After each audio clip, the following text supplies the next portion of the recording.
Well, we've now got to the point here where the meat is nicely browned. The onion, I'll try and tip this way. I think I better use my folders here. The onion is tender, cooked.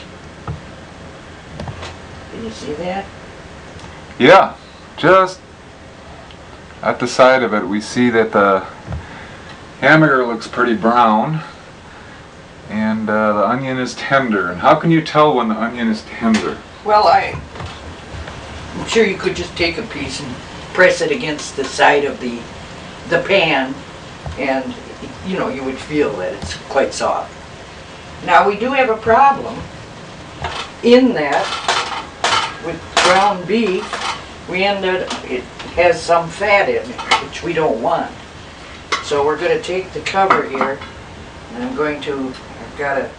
this I find is a great way to save, or not save grease, but to put it in a can like that came with a plastic cover. Okay. Then when the can is full, I put the plastic cover on, and in the trash it goes without worrying about it spilling all over everything. Well, that beats throwing it out in the snow or something like that. Yeah, that would be terrible if you had to do that.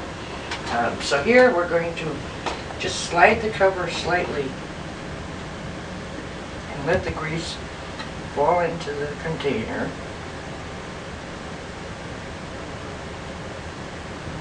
I think we're just about...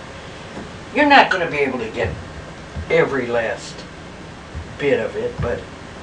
So the idea is to keep the fatty cholesterol and all that kind of Exactly. bad stuff. You don't need that at all. All right, so... Well, it's sizzling away and it's smelling good already. Well, that's good. I'm glad to hear that. Now we're going to start adding our other ingredients. Now here we have 2 cans of tomatoes. Each can is 1 pound 12 ounce. Now, depending on the brand tomatoes you're buying, they might not always be exactly. But if you're off a few ounces here or there in a recipe like this, it isn't going to make a great deal of difference. So I'm going to pour that in, and my other can. Now these are whole tomatoes. So as I stir the chili, I'm going to try and keep chopping them up a little bit. So they're not quite in the small enough pieces for... No, you don't want these big. But I haven't been able to find any canned tomatoes that are already made into smaller pieces. So you have to do it the old-fashioned way. Exactly. So I kind of chop and then I will be, stirring. Now I have here tomato sauce. And this is 1/8 ounce can. Well, some of them come 7.5 ounces, or, as I said before, an ounce here or there, or 2 ounces, certainly isn't going to make a big difference in a recipe at this size. Now we have let me show you. That would be great if you could show us.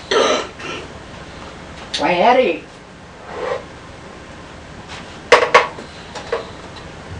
30-ounce can of kidney beans. Okay. And I drained them. And basically draining means you just put them in a colander there? Yes. And I drained it in this little container here. This is almost all. There are maybe 1 or 2 drips left there. So this is my bean juice. My kidney bean juice. I won't add the kidney beans until later because we don't want them to cook as long as we want the rest of it. So there goes my... I imagine the kidney beans would just get mushy. I think that's the reason, yes. I believe you're right. And then it wouldn't taste like chili, it would taste like mushy chili. Right. All right, now here we have 1 tablespoon of sugar. That sounds strange, doesn't it, to have sugar? I don't remember chili tasting sweet. Well- Why do we put this sugar in? I'm not sure. Maybe there's a sweetness that we can't detect in the Yes, chili. definitely. 1 tablespoon in this huge pot, you can see isn't going to, it must add something to the flavoring. And then our next, now we have chili powder. And let's see, we had there was 1 tablespoon of sugar, right? 1.5 tablespoons Okay. of chili powder. And that we put in there. And then we have salt, table salt. All right, add a And that little. was 2.25 teaspoons. These were Okay, so tablespoons. we have 2.25 teaspoons of sugar. We had 1 and Wait a minute. We had 1 tablespoon of sugar. 1 tablespoon of sugar. I'm Yes. glad I got all this right. Yes, we had 1.5 tablespoons of chili powder. 1.5 of chili powder. Okay. And 2.25 teaspoons 2.25 teaspoons of salt. of salt. This. Then we are going to keep heating that and stir. Well, you don't stir constantly, but I do want to get those tomatoes chopped up some more, so they're smaller pieces. And I'm going to heat it to boiling. And Okay. I'm going to do that on a little hotter temperature. Not the highest, but Well, we've got a lot of juice to heat up there. that's right. It just would take so long. So I'm going to do this, chopping the tomatoes up. Once I get them as much chopped as I intend to, then I will just let it come to boiling, and then I will simmer it. Once it Okay. comes to boil, then I'll turn the temperature down, so it's just, simmering is just bubbling a little bit around. Just slightly boiling. Yeah, Okay. But before we do that, we have to get the tomatoes kind of chopped in smaller pieces. that's right, right. Now, will this take a while, or is this a Yes. lengthy process? This will be an hour, Not an hour to chop up the tomatoes. oh, no. Oh, okay. Just the chopping, oh, I don't know, 10 minutes, 5 minutes, whatever. Okay. I could even take maybe something more like that, and really. But once I've got them in the smaller pieces, I'll get it to boiling, down to the simmer, and I think, can I check my recipe? I think Or did I that would be a great idea. Oh, all right, I want to, get this right. I'll just step out of the scene for a minute. Well, let's take a zoom in right now on the pan that has that Ouch. chili. You are? Again, we have it on the almost highest heat. Yes, right, until it comes to boiling. Okay, I notice you have the recipe now. All right, yes. And you let it simmer for 1 hour and 15 minutes. Okay. So that's a good amount of time. Why all the time needed to do this simmering after you brought it up Well, to a boil? It helps to make all the flavorings mingle.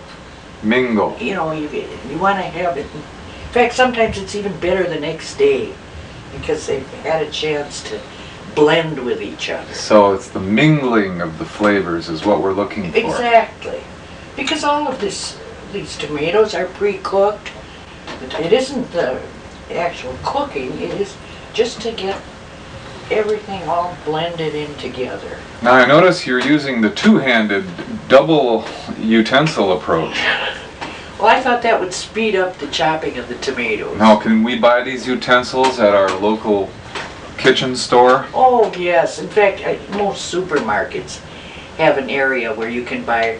I'm using plastic because this is this pan. You're not supposed to use metal utensils in this pan.